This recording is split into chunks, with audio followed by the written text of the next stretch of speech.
दोस्तों इस वीडियो को देखिए। इसमें भारत के विदेश मंत्रालय प्रवक्ता विक्रम मिस्री एक प्रेस कॉन्फ्रेंस को संबोधित कर रहे हैं। इस कॉन्फ्रेंस के बाद ये बात सामने आ गई कि ब्रिक्स देशों के विदेश मंत्रियों के बीच हुई बैठक में भारत और चीन के बीच का सीमा विवाद काफी हद तक हल हो गया है।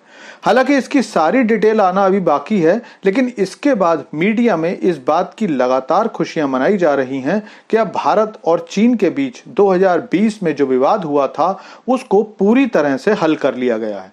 तो चलिए सारी खबर जानते हैं, लेकिन आपसे रिक्वेस्ट है कि चैनल को सब्सक्राइब कर लीजिए, क्योंकि यहाँ आपको डिफेंस, फाइनेंस और फॉरेन पॉलिसी पर वीडियोस रोज मिलते हैं। तो दोस्तों जून 2020 के दौरान गलवान में भारत और चीन के बीच जो झड़प हुई थी, उसके बाद दोनों देशों के रिश्ते बहुत ज्यादा खराब हो गए थे।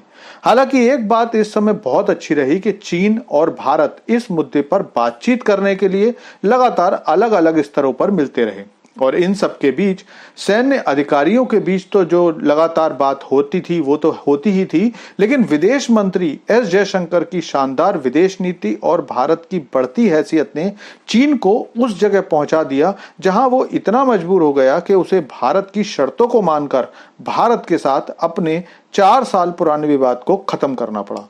दरअसल भारतीय विदेश सचिव विक्रम मिस्री ने सोमवार को ये घोषणा कर दी कि भारत और चीन पूर्वी लद्दाख में LAC यानी कि वास्तविक नियंत्रण रेखा पर अपनी गश्तों को सामान्य बनाने पर राजी हो गए हैं। मतलब ये हुआ कि पूर्वी लद्दाख में अब भारत और चीन जैसे पहले गश्त किया करते थे, फिर से वही व्यवस्था कायम होगी, खास तौर पर देपसांग और डेमचौक के हिस्से में।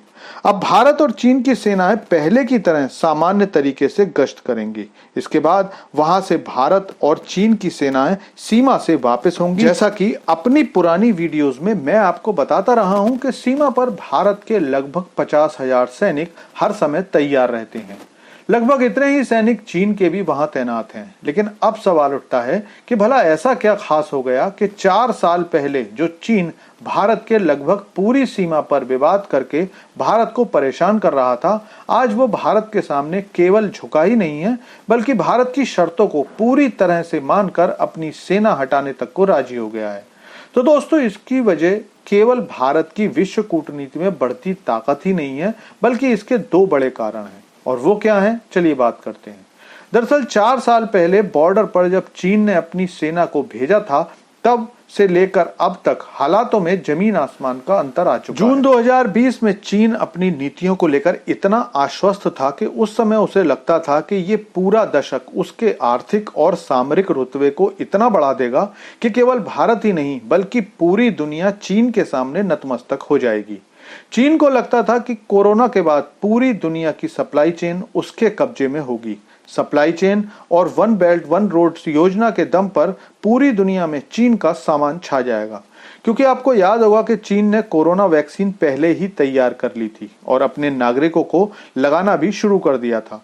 और ये तब था जबकि पूरी दुनिया वैक्सीन बनाने की प्लानिंग कर रही थी। लेकिन कहावत है कि जरूरी नहीं है कि भविष्य आपकी प्लानिंग से चले, और वही हुआ।